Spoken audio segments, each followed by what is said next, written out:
Bonjour à toutes, bonjour à tous, bienvenue sur le site stopsuicide.fr. Aujourd'hui, bien évidemment, on va parler du suicide, mais en particulier le fait que le suicide est tabou. Donc on va parler du tabou du suicide. La problématique du fait que le suicide est tabou, c'est qu'on n'en parle pas, et de ne pas parler du suicide, ça fait qu'en fait, bien souvent, les personnes qui y sont confrontées ne savent pas comment faire, soit pour s'en sortir eux-mêmes, soit pour aider d'autres personnes. Ce qu'il faut savoir, c'est qu'en fait, chaque année, dans le monde, il y a environ 800 000 personnes qui se suicident, ce qui représente une personne toutes les 40 secondes qui se donne la mort. À titre d'information, au niveau européen, la France est très mal placée en termes de suicide. Ce qu'il faut savoir, c'est que nous avons en France 3 fois plus de morts par suicide que de morts sur les routes. En clair, nous avons chaque année 3000 personnes qui décèdent sur les routes et nous avons approximativement 9000 personnes qui se suicident chaque année. Ce qu'il faut savoir, c'est que les victimes sont bien évidemment les personnes qui se sont donné la mort, mais il y a également les personnes qui ont fait des tentatives de suicide. Pour savoir approximativement combien de personnes ont fait des tentatives de suicide en France chaque année, vous multipliez le nombre de suicides par 20.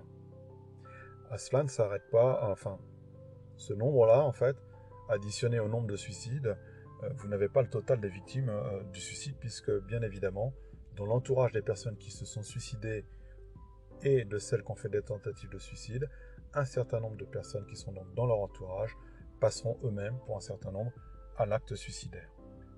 Pour information, il y a plus d'hommes qui se suicident que de femmes. A l'inverse, il y a plus de tentatives de suicide de femmes que d'hommes. On essaie de déterminer pourquoi les hommes se suicident plus que les femmes. Il n'y a pas une réponse globale à cette question. Par contre, il y a des pistes. Et parmi ces pistes, on a constaté que les hommes utilisaient des moyens de passage à l'acte suicidaire beaucoup plus violents que les femmes.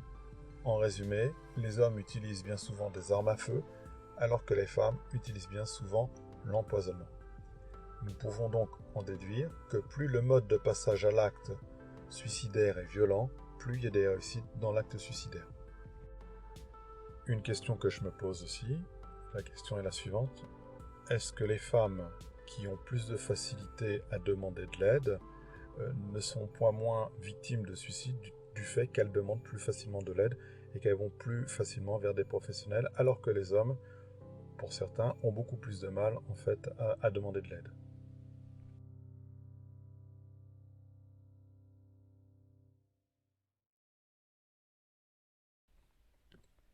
Il faut faire particulièrement attention à certaines tranches d'âge, et notamment à la tranche d'âge des 15-25 ans.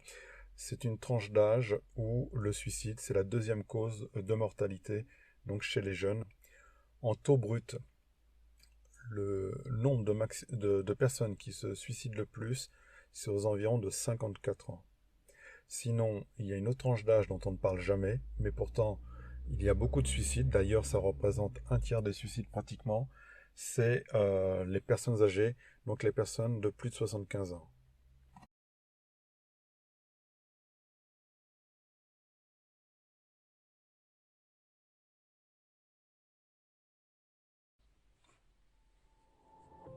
Certaines catégories professionnelles se suicident plus que d'autres. Ce qu'il faut savoir en France, c'est qu'il y a le taux moyen de suicide de la population générale et qu'au-dessus de ce taux moyen de suicide de la population générale, certaines catégories sont amenées à suicider plus. Parmi ces catégories professionnelles qui se suicident plus, vous avez les policiers, les vétérinaires et les agriculteurs. Savez-vous pourquoi ces catégories professionnelles, savez-vous pourquoi en partie ces professionnels se suicident plus que les autres?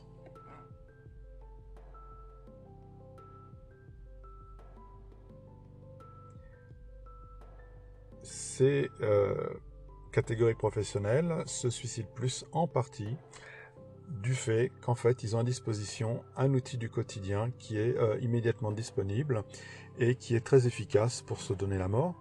C'est-à-dire qu'en fait le policier bien souvent se suicide avec son arme de service, c'est un outil du quotidien qu'il utilise aussi bien que son stylo. Vous avez le vétérinaire qui a un rapport comme les policiers avec la mort qui est très particulier. dans le sens où un vétérinaire euthanasie chaque année à peu près 10% de ses patients, puisqu'un chien, ça vit à peu près 10 ans. Mais au-delà de ça, il a accès à un outil très facilement accessible, c'est les seringues qui permettent l'euthanasie. Et enfin, vous avez les agriculteurs. Les agriculteurs se donnent beaucoup la mort avec leur fusil de chasse, beaucoup aussi par pendaison, mais aussi quelque chose qui est parfois ignoré, c'est que les agriculteurs se donnent beaucoup la mort avec les produits phytosanitaires. D'ailleurs, on en a fait un film. Ce film, c'est Au nom de la Terre. À titre d'information, le mode de passage numéro 1 dans le monde pour passer à l'acte suicidaire, c'est l'usage de produits phytosanitaires, donc les engrais. Pourquoi? Parce que c'est un outil du quotidien qui est partout disponible à travers le monde. Du coup, ce qu'il faudra retenir en matière de prévention du suicide, c'est qu'il faut absolument compliquer le plus possible le passage à l'acte en supprimant, lorsque c'est possible, les objets, les choses qui pourraient faciliter le passage à l'acte suicidaire.